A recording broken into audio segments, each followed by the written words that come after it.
Imagine opening your door in the dead of night, only to find a stranger soaked by rain, running from secrets money can't hide. A single act of kindness will pull one struggling father, his innocent daughter, and a lost heiress into a storm of trust, sacrifice, and second chances. But tonight, no one knows whose life will change forever. And what if the safest place for a runaway isn't a mansion, but a tiny home where nothing is certain, except the courage to love? This isn't just a story about shelter. This is about what happens when worlds collide, and hearts must decide. Who is a stranger and who becomes family? Jack walks briskly, his work bag slung over one shoulder. The rain beats down, soaking his jacket. He pulls his cap lower, ready to disappear into the silence of the night, until he sees her. A girl, maybe 20, stands shivering beneath a broken lamp post. Her hair is drenched, her arms wrapped tightly around herself, eyes wide and restless. For a split second, Jack thinks about walking past. He remembers Lily, his 6-year-old daughter, asleep just 2 blocks away. He hesitates, wrestling with the urge to keep moving. But something in the girl's posture, defiant yet desperate, roots him to the spot. Jack stops. "You shouldn't be out here alone," he says, his voice steady but gentle. The girl flinches, her gaze sharp and guarded. "I don't need your pity," she snaps, hugging herself tighter. Jack takes a careful step closer, not wanting to scare her. His city uniform glows faintly under the streetlight. "I'm not offering pity. Just a place with heat, running water, and nobody waiting to hurt you." She looks away, her lower lip trembling. "What happened?" Jack asks, softer now. A long pause. "I got robbed. My phone's dead. My bag is gone." The admission hangs between them, heavy and raw. Jack glances at the empty street. He feels the chill seep into his bones, not from the rain but from the risk. Should he walk away for Lily's sake? Or help someone who might have nobody left? He sighs. "You want to call someone?" She shakes her head, the answer immediate. "I don't want to talk to anyone. I just need somewhere safe. Until morning." Jack weighs every word. His instincts scream caution, but his conscience whispers help. He nods, shoulders tense. "My place is 2 blocks away.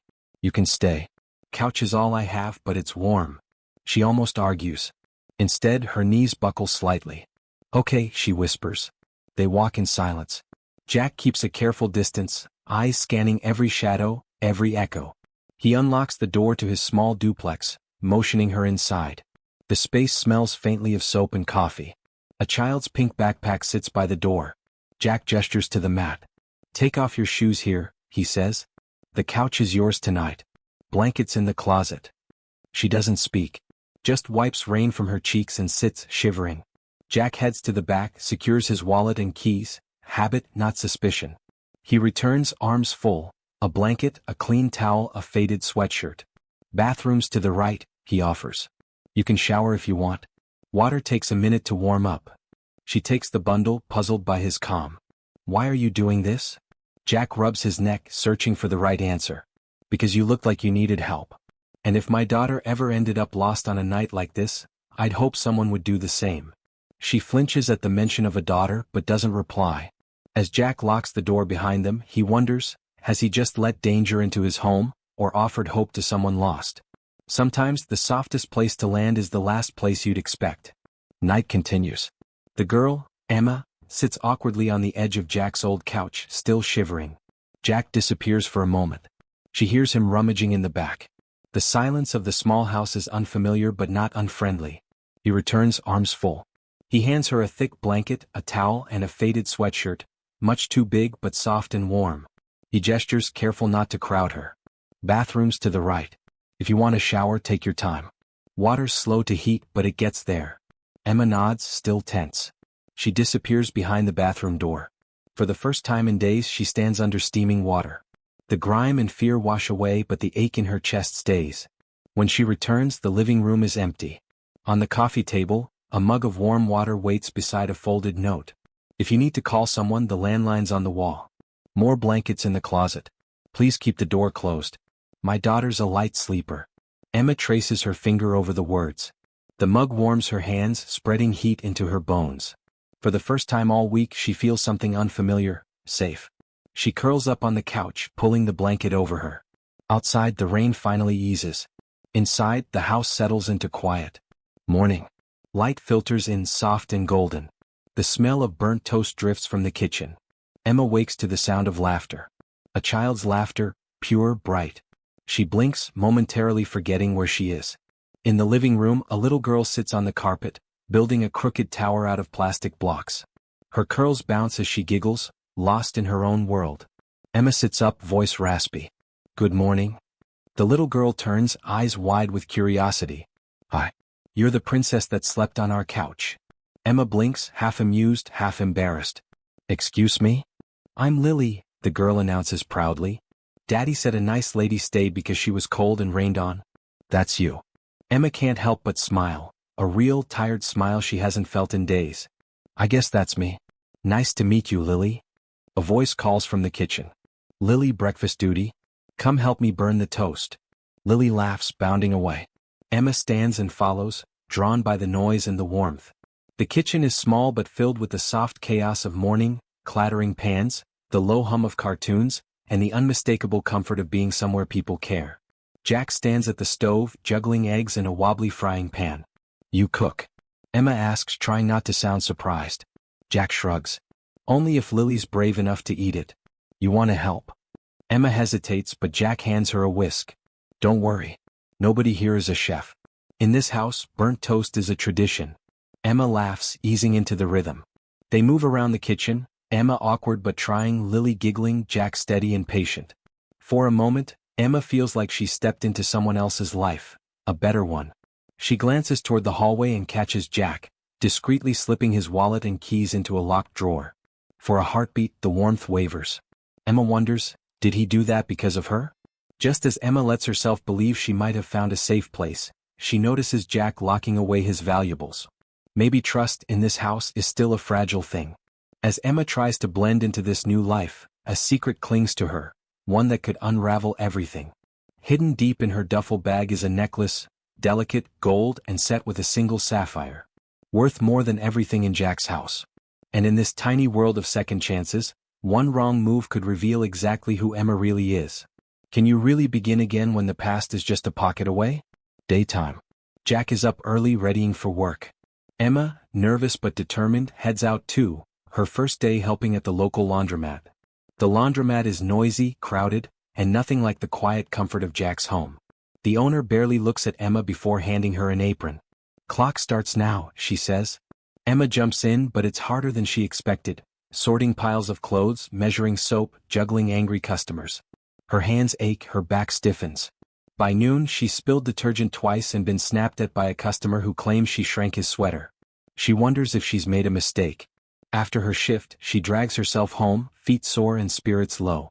Jack notices her tired face but doesn't ask questions. Instead, he quietly leaves a fresh sandwich and new bandages for her blisters. Lily, waiting with a stack of colored blocks, pulls Emma into her play. For the first time, laughter bubbles up between them, unforced and honest. Jack watches from the kitchen. He sees something softening in Emma's eyes as she helps Lily build a crooked Lego castle. There's a new energy in the house, lighter, brighter. Jack isn't sure what's changing, but for once, the rooms. That night, as Emma folds towels behind the counter at the laundromat, something slips from her pocket, a glint of gold among the whites. Her heart freezes. It's her necklace. The one she'd hidden away, a piece of the life she's been running from. Just then Jack enters, pausing at the sight of the glittering chain in Emma's hand. As Emma fumbles to hide the necklace, Jack's eyes narrow. For a moment, the fragile safety they've built together hangs by a single, shimmering thread. Every secret finds its way to the surface, even the ones you try hardest to hide. Evening. Laundromat's fluorescent lights buzz quietly. Emma, folding towels, glances up as Jack approaches, his eyes fixed on the gold necklace in her hand. Jack's voice is quiet, but it carries weight. "That's not something a broke student carries around, Emma." Emma's hand shakes as she slips the necklace into her pocket, but the moment for hiding is gone. She hesitates, the silence between them loaded and sharp. Jack doesn't flinch. "Who are you really?" Emma looks away, breath shallow. "I'm just someone who walked away from a world where everything has a price except love." Jack's expression tightens, disappointment and confusion flickering in his eyes. "You could have told me." Emma blinks back tears. "Would you have believed me? Or just sent me away?" Before Jack can answer, the laundromat door slams open. A man in a leather jacket and cap barges in, phone already recording. His eyes lock onto Emma. There she is, he mutters, snapping a quick photo. You've been missing for 5 days, sweetheart. Your daddy's got a 6-figure reward out. Guess I just got paid. Emma freezes, panic flooding her. Jack steps forward, standing between her and the stranger. Back off. You need to leave, Jack warns, his voice steel. But the man just laughs, phone still raised. Relax, man. Just doing my job. Without waiting, Jack grabs Emma's arm and pulls her toward the back door. Go, now, he urges, not looking back. They race through the laundry room out into the night. Behind them, the stranger shouts into his phone. Found her. Tell the boss I want my money. As they disappear into the shadows, Jack realizes he's not just protecting a stranger anymore. He's risking everything for someone whose truth might cost them all. But just as one danger fades, another, even closer, strikes. That same night, Lily's cough grows worse. By morning, fever grips her small body. Suddenly, the choice for Emma is clear. Keep running or risk everything to help the family that took her in. How far would you go for someone who's shown you real kindness? Night. Jack paces outside the hospital, hands trembling as Lily's fever climbs. The fluorescent lights inside make everything feel colder, harsher. A nurse approaches, clipboard in hand. We need a deposit for admission. $6,000 minimum. Jack fumbles for his wallet, but he already knows he has nothing close to that amount. His voice breaks as he pleads. She's just a little girl. I'll pay whatever I can, just please help her. The nurse looks away, unmoved. I'm sorry. That's the policy. Jack's shoulders sag. For the first time, he feels truly powerless. He's failed his daughter and now failed Emma too. Just then, footsteps echo in the hallway. Emma appears, her coat clutched tightly, her face set with resolve. Without a word, she steps up to the counter and hands over her card. Put everything under my name, she says quietly. Room fees, medication, tests, all of it. Jack stares at her, stunned, as the nurse nods and begins the admission. He can't find the words. You didn't have to do that, he whispers. Emma's eyes soften, but her voice doesn't waver. I know. But I couldn't walk away, not from you, not from her. Not from family. In the quiet of the hospital room, Jack sits by Lily's bedside, guilt and gratitude swirling inside him. He wants to say thank you, but the words catch. Emma sits nearby, watching over Lily, never asking for anything in return. For a moment, there's peace. But then, just outside the window, Jack spots a dark car idling on the street. A man in a suit steps out, phone to his ear, eyes scanning the building. Jack's relief curdles into dread. Emma's loyalty has bought Lily a chance, but it may have just drawn the danger closer. With one act of love, Emma has saved Lily's life. But the price? Her father's men are here. And this time they're not leaving empty-handed. What's more powerful, blood ties or chosen family? Hospital parking lot. Jack stands protectively at the entrance, Emma by his side. A black car pulls up, shining under the streetlight. 2 men in dark suits step out, followed by a third, older, dignified and cold. Emma's father. He doesn't waste time. Get in the car, Emma. Enough of this. You're coming home. Emma stiffens. Jack steps forward, blocking her father's path. She's not property you can claim. Her father's eyes narrow. You think you can keep her here in this life? You have no idea who she really is. Jack's voice stays level, but every word is laced with steel. I don't care who she is. I know she's safe here. That's all that matters. Emma stands between them, voice trembling but clear. Stop that. This is my choice. Her father's voice softens, but it's no less commanding. You belong with your family. Not here. Not with them. Jack's fists clench at his sides. He doesn't back down. Emma looks at both men, her old world and her new, her heart split by loyalty and longing. She turns to Jack, eyes shining with unshed tears. I think I have to go. Jack's jaw tightens. He doesn't argue. If this is what you want, I won't stop you. Emma steps away, her father's men opening the car door. She pauses at the edge of the sidewalk, glancing back at Jack and Lily, one last look. I'm sorry, she whispers, barely audible. The car door shuts behind her with a final heavy click. The car drives away, tail lights fading into the dark. Jack stands frozen, Lily's small hand slipping into his. He can't speak. The hospital lights seem dimmer. The world quieter. As Emma disappears into the night, Jack and Lily are left in the silence. Hearts heavy, family broken, and the question echoing. What's worth fighting for when love itself isn't enough? But sometimes, love's absence is felt more deeply than its presence. Lily's illness lingers. Jack's hope dims with every day Emma is gone. And just when he's sure she's lost to him forever, Emma returns, willing to risk everything for the family she chose. What if home isn't a place but a person? Early morning. Emma stands in her father's grand apartment. Cold marble floors, windows that stretch to the sky, and silence that echoes every step. Her father sits at a glass table, eyes glued to the financial section, refusing to look at her. She speaks first, voice quiet but firm. "I'm not here for the view, Dad. I came to say goodbye." He finally looks up, frustration flickering across his face. "After everything I've given you, you'd throw it away? For what? A rented room? A janitor?" Emma's gaze doesn't waver. "I walked away because nothing here was real. Not love, not freedom, not family. Jack gave me both, and he did it with nothing but honesty and heart."